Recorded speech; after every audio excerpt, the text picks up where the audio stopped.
Evangelho segundo narrativa de Lucas, capítulo 7, a partir do verso 11, nos diz: E aconteceu pouco depois ir ele à cidade chamada Naim, e com ele iam muitos dos seus discípulos e uma grande multidão.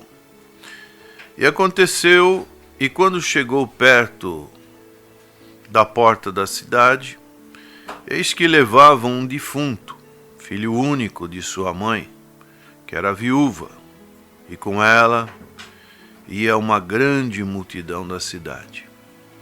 E vendo-a, o Senhor moveu-se de íntima compaixão por ela e disse-lhe: Não chores.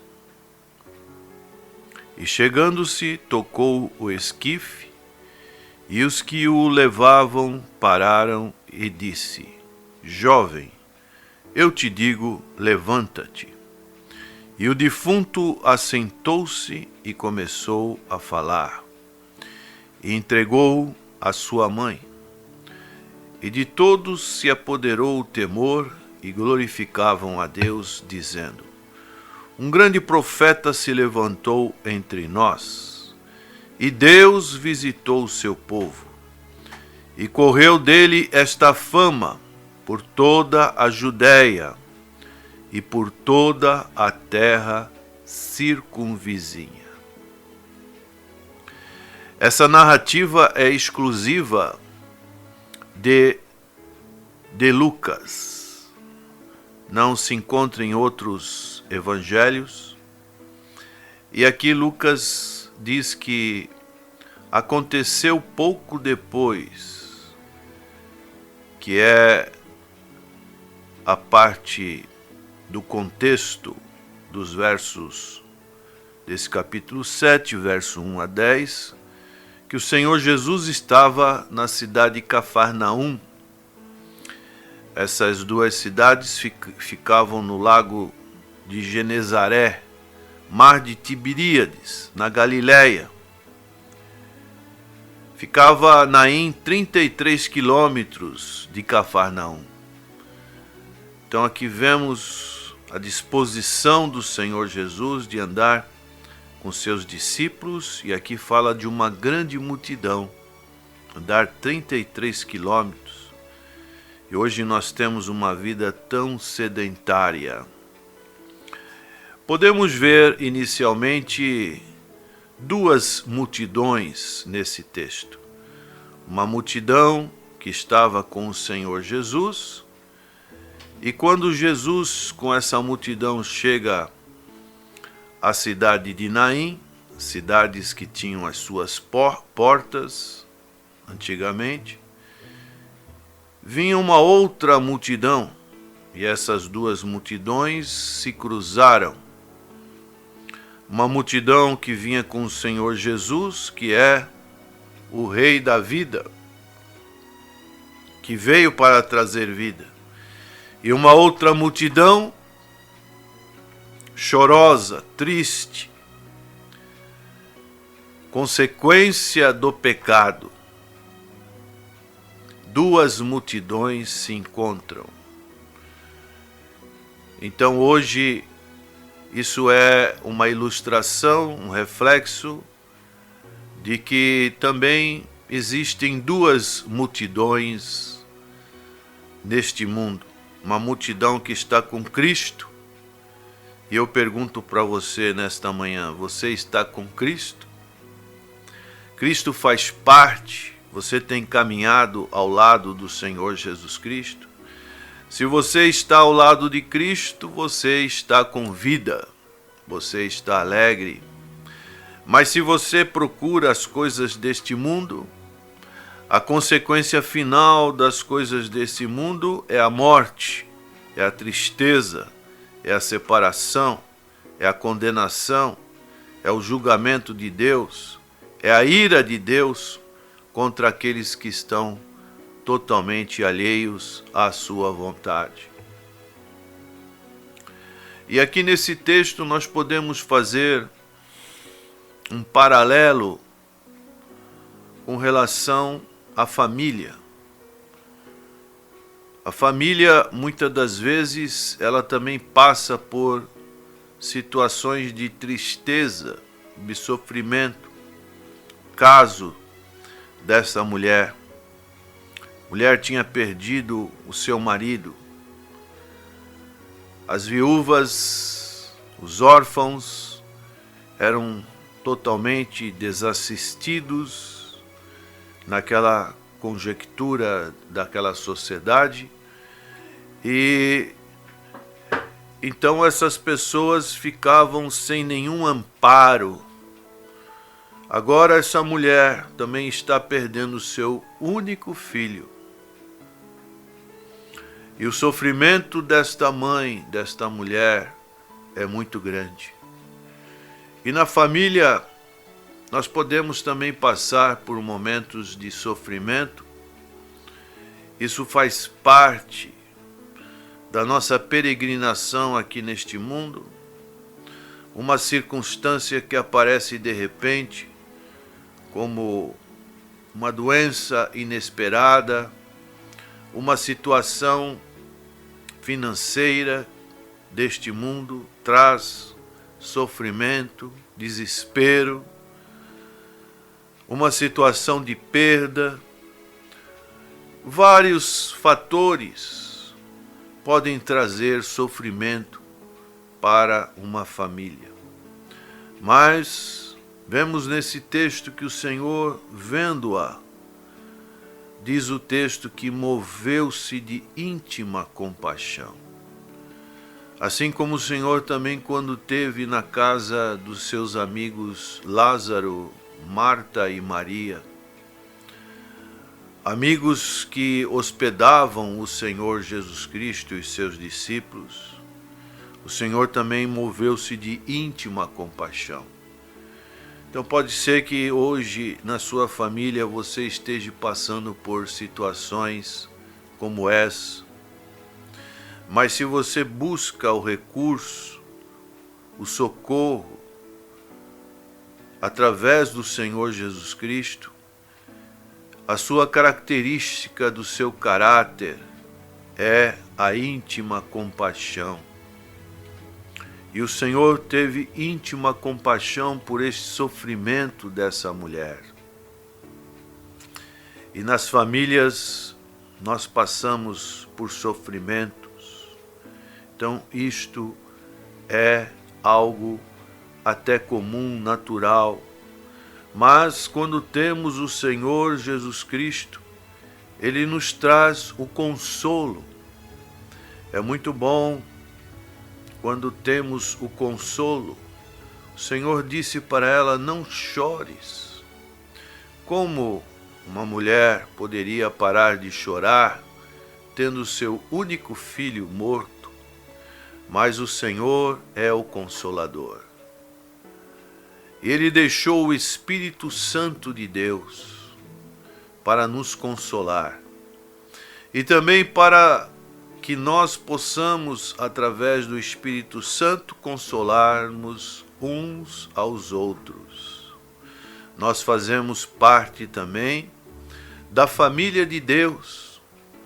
Como temos instruções no Novo Testamento sobre esse importante aspecto da família de Deus, como nós vemos na igreja primitiva, raças, etnias como os judeus e os gentios, povos antagônicos, povos que não se davam, mas através do cristianismo nós vemos que o muro de separação entre esses dois povos foram quebrados pela obra que Cristo realizou ali na cruz do Calvário.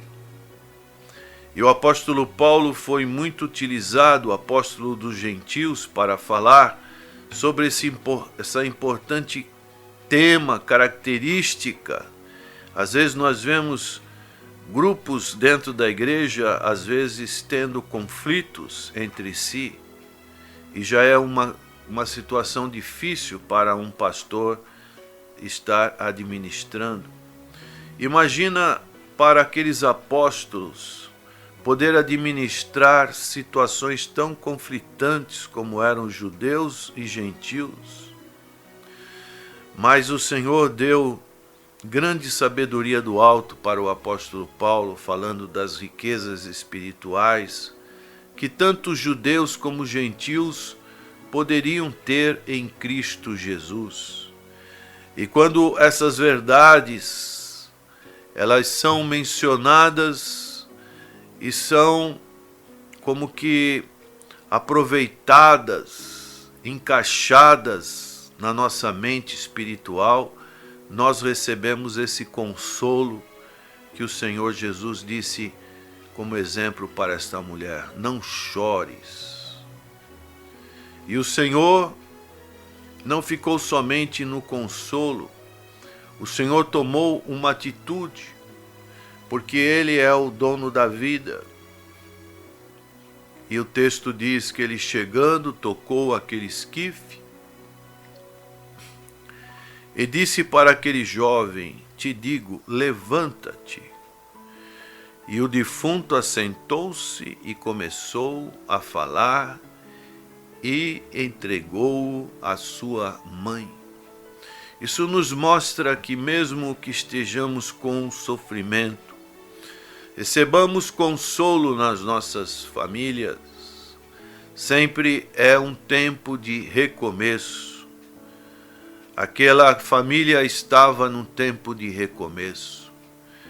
E agora, hoje, também você, prezado ouvinte, aquele que me assiste através do Facebook, você pode ter um recomeço.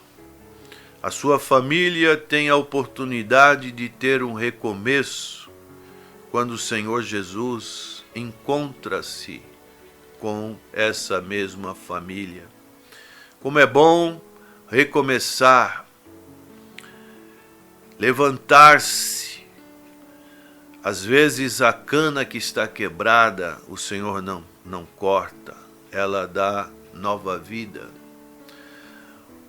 Aquele pavio que está fumegante, ele não apaga, pelo contrário, ele busca acender novamente.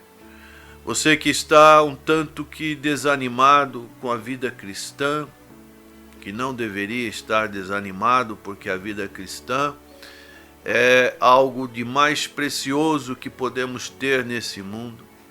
Nada se compara à presença de Cristo nas nossas vidas. Nada se compara a podermos adorar a Cristo. O Senhor Jesus disse para a mulher samaritana que Deus busca adoradores que o adorem em espírito e em verdade. Essa é a melhor coisa, para isso fomos formados, para isso estamos neste mundo, com o propósito de glorificar o nome do Senhor, de adorar o nome do Senhor. Então, neste começo de ano, haja um recomeço.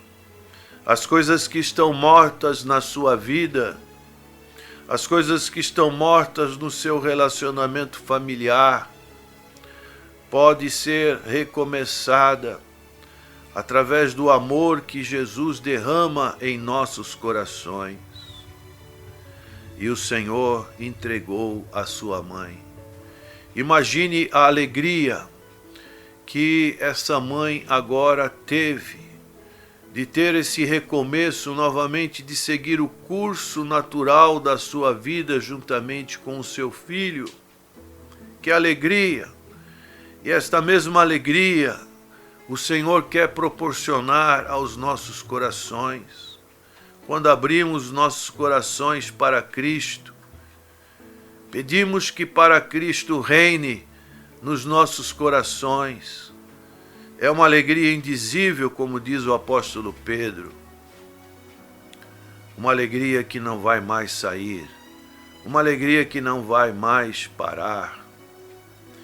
E esse acontecimento, quando uma família está contente com Cristo, quando Cristo promove toda essa alegria, todo esse consolo, retira o sofrimento, esse recomeço, essa família começa a glorificar o nome do Senhor Jesus. E toda aquela multidão que estava triste, diz o texto agora, que ela se apoderou de temor. E nós sabemos pelo livro de Provérbios que o temor do Senhor é o princípio da sabedoria. Hoje, infelizmente, as coisas de Deus são tão menosprezadas. Se dá pouco valor à palavra do Senhor. Muitos colocam a palavra do Senhor como qualquer outro livro, qualquer outra pessoa tem escrita. Mas aqui tem 40 escritores de diferentes épocas que deixaram essa narrativa para o nosso proveito, para a nossa exortação, para a nossa única regra de fé e prática, que é as Sagradas Escrituras.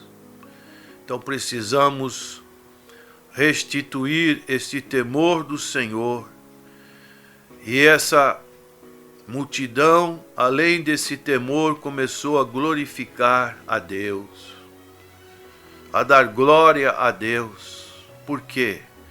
Porque a presença do Senhor Jesus foi marcante naquele lugar. Quando a presença de Jesus é marcante nas nossas vidas, nós só podemos temer por essa grande presença e glorificar o nome do Senhor Jesus Cristo. Um grande profeta se levantou entre nós e Deus visitou o seu povo. Deus quer visitar o seu lar. Deus quer visitar a sua vida. E quando Deus visita-nos, há um grande regozijo. Regozijai-vos no Senhor, dizia Paulo à igreja de Filipos. Outra vez vos digo, regozijai-vos, alegrai-vos no Senhor, porque Ele é o dono da vida. Aquele que crê em mim, ainda que esteja morto, viverá. A morte já não tem mais domínio sobre a nossa vida, porque agora temos o Senhor da vida, que é o Senhor Jesus Cristo. E, concluindo essa narrativa, Lucas diz: e correu dele esta fama por toda a Judéia e por toda a terra circunvizinha. Então, quando nós estamos alegres, temos prazer em comunicar aquilo que Deus tem feito em nossas vidas, aquilo que o Senhor é capaz de proporcionar a cada um de nós e também para a nossa família. Mas você pode estar pensando: puxa, mas eu não tenho família. Mas o Senhor Jesus disse que Ele faz com que o solitário viva em família. Existe a família celestial, a família espiritual, a família aqui na terra. Então, essa família, ela é algo que nós podemos vivenciar juntamente com quando estamos em comunhão com os nossos irmãos aqui na igreja. Irmãos que o Senhor tem colocado ao nosso lado, nosso dia a dia, para estarmos compartilhando desta grande alegria, mesmo em meio a um sofrimento. Mas nós temos o Consolador, nós temos o recomeço, nós temos o regozijo e nós temos a adoração, os louvores a Deus, porque Deus está no nosso meio. Que você reflita sobre isso neste momento e que você faça parte desta multidão que está com o Senhor Jesus Cristo, que é uma multidão que está alegre, porque o Senhor Jesus está no meio de nós. Amém.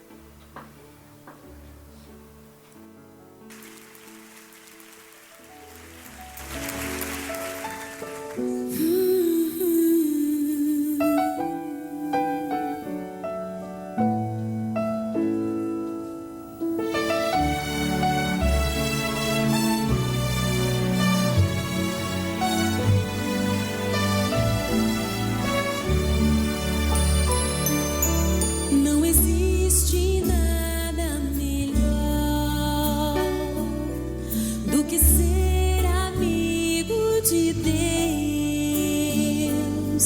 caminhar seguro na luz, desfrutar do seu amor, ter a paz no coração, viver sempre em comunhão e assim perceber a grandeza do poder de Jesus, meu bom pastor.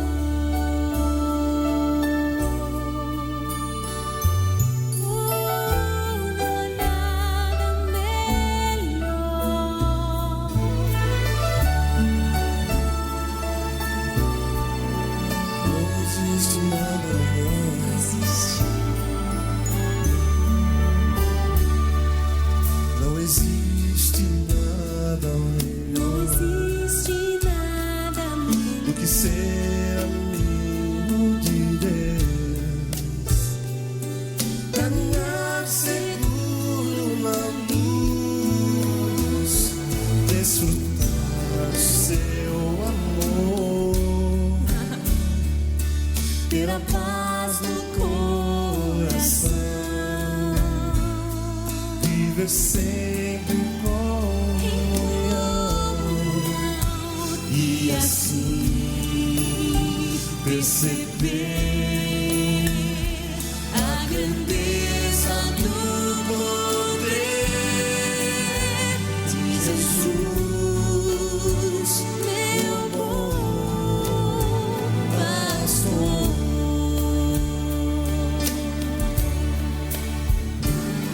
Ter a paz do coração, Viver sempre em comunhão e assim perceber a grandeza do poder de Jesus, meu bom pastor. De Jesus, meu bom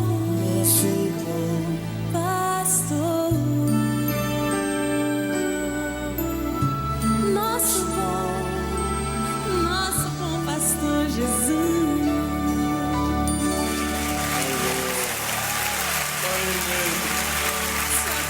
Obrigado, Senhor. Obrigado, Jesus. Obrigado, Senhor, pela tua bondade.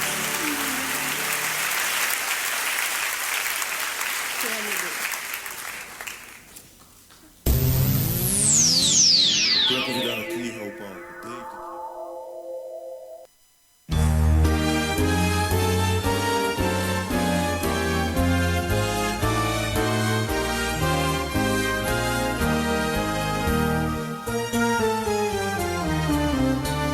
Passamos agora à programação ministerial da Igreja Evangélica da Paz, na Baixada Santista. Nossa subsede em São Vicente fica na Rua Frei Gaspar, número 3331, no bairro Cidade Náutica.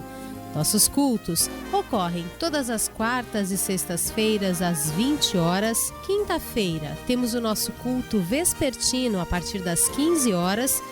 E no domingo, 2 reuniões. Uma às 9h30 da manhã, com a Escola Bíblica Dominical, e outra às 19 horas.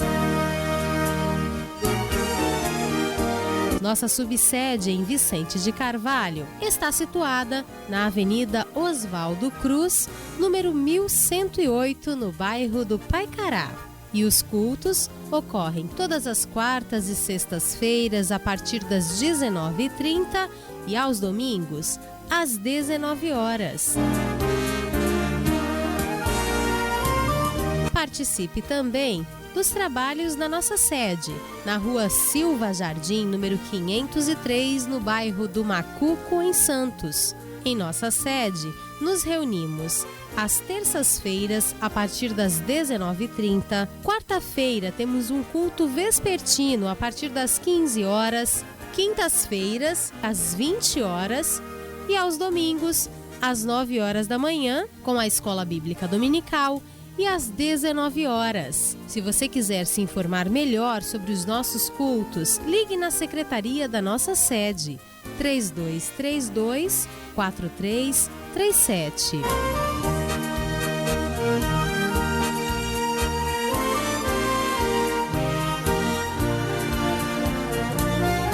Assista ao programa da Igreja Evangélica da Paz na TV toda segunda, quarta e sexta-feira, a partir das 13 horas. No programa, você terá acesso a vídeos exclusivos dos nossos cultos, louvor e adoração a Deus e uma mensagem especial da Palavra de Deus. Então, não se esqueça, TV Cear, toda segunda, quarta e sexta-feira, das 13 às 14 horas.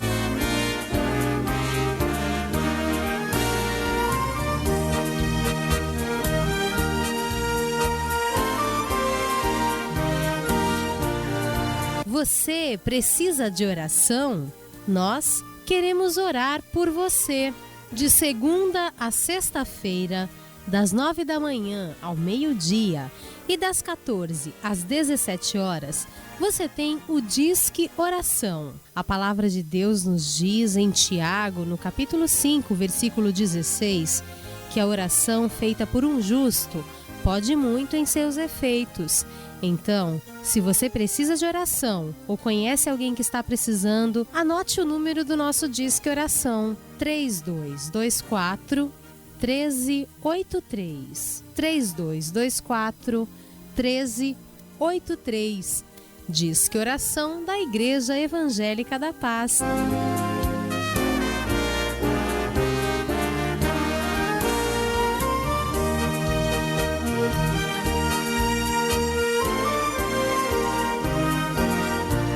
Você já baixou o aplicativo da Igreja Evangélica da Paz? Não? Então o que você está esperando? O nome do nosso aplicativo é IEPaz e você pode baixá-lo na plataforma do iOS ou no Google Play.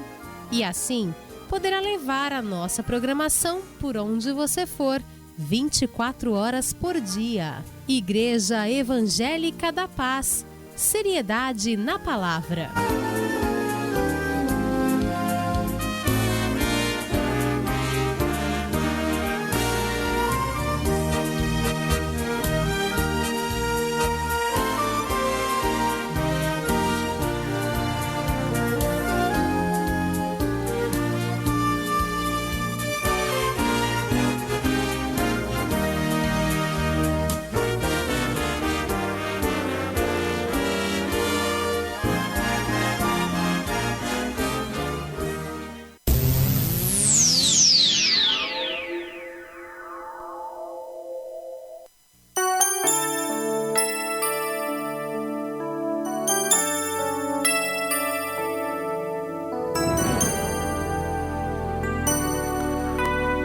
Muito bem, voltamos com o nosso programa.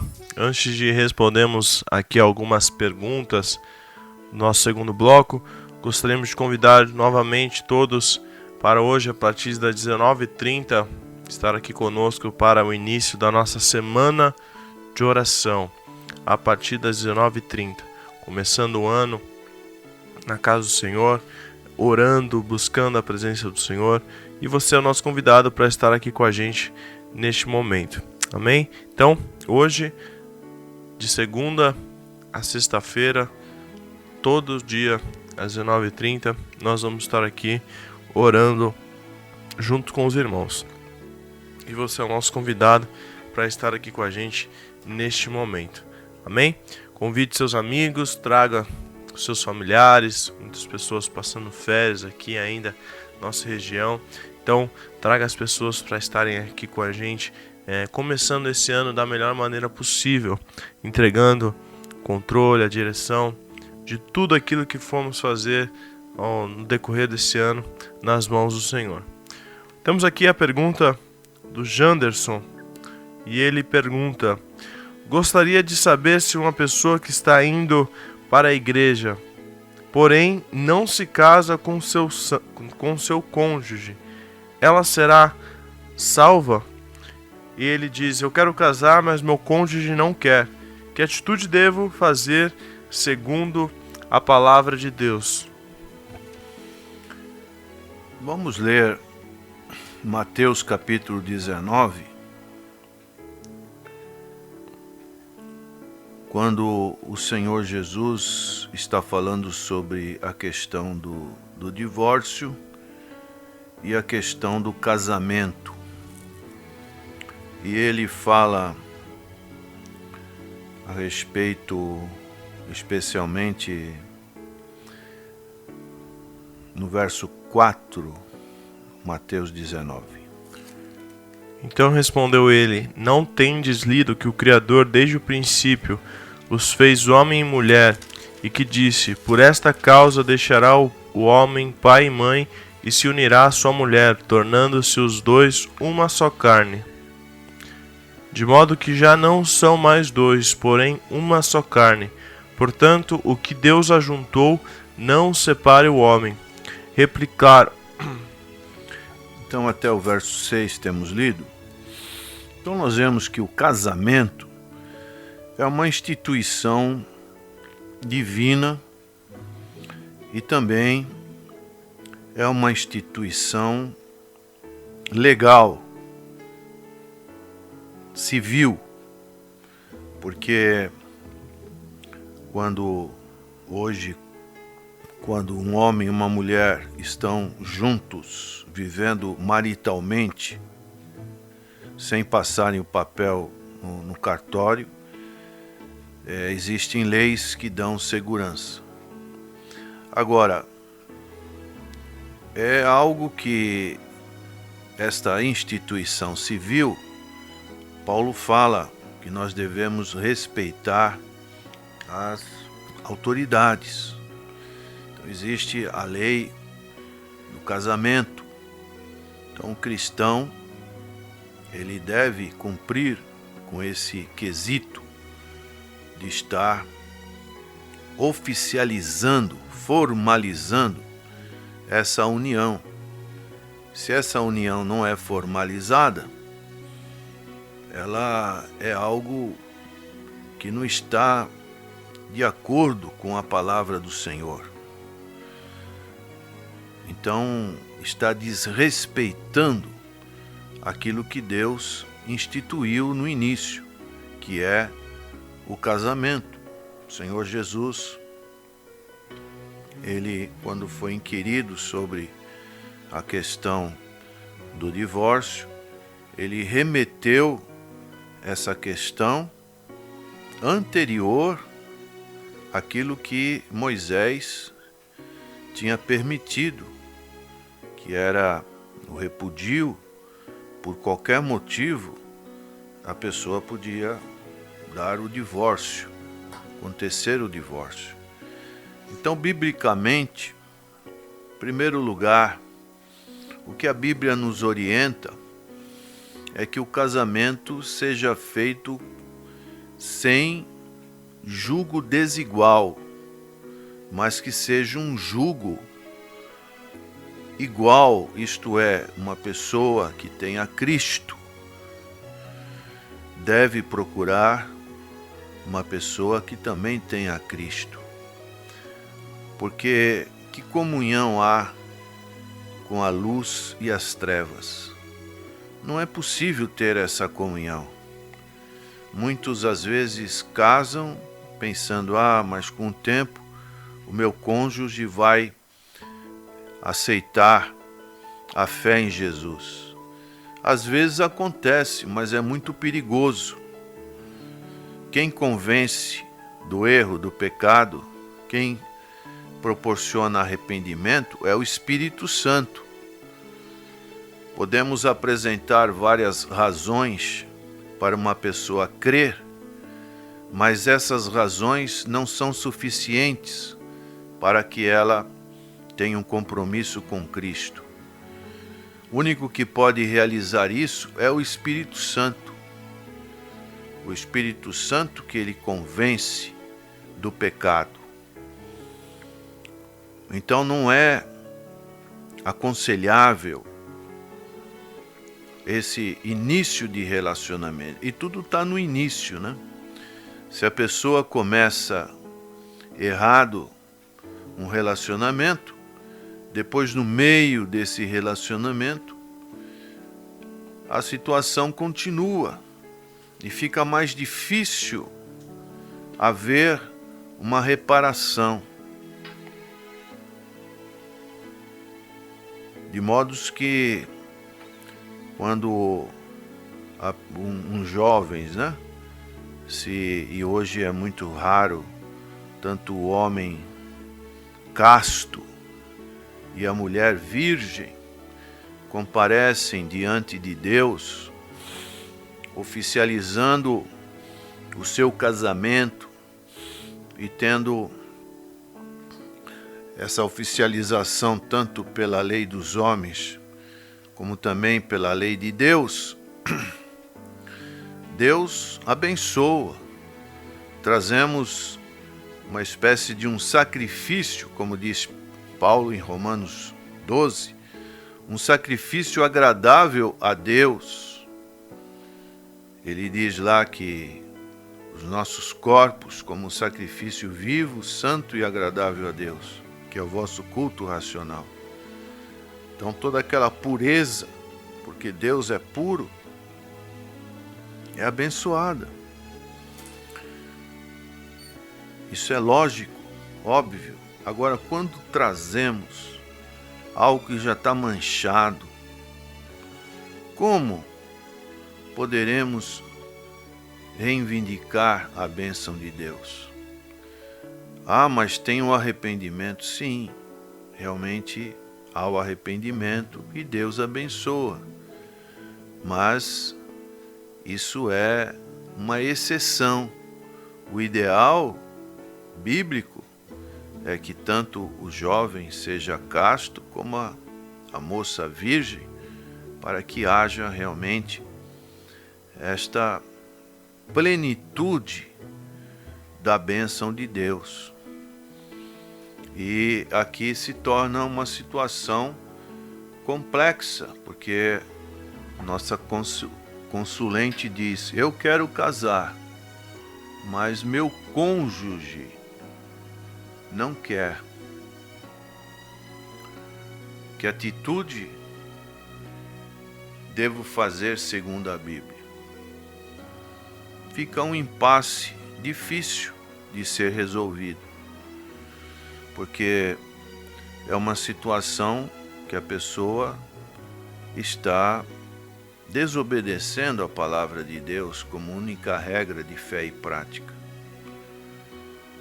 Há necessidade de arrependimento, de que essa situação seja concretizada. E nós vemos em 1 Coríntios capítulo 7, Paulo também falando sobre essa situação, mas é uma situação que precisa ser oficializada, porque não está correta diante do Senhor. E isso hoje é muito comum. Um jovem, uma jovem se encontram, começam a ter um relacionamento, aí vão morar juntos, e aí já estão com uma vida praticamente de casados, mas não estão oficializados. E isso, à luz da palavra de Deus, está totalmente irregular, e que precisa ter essa regularização.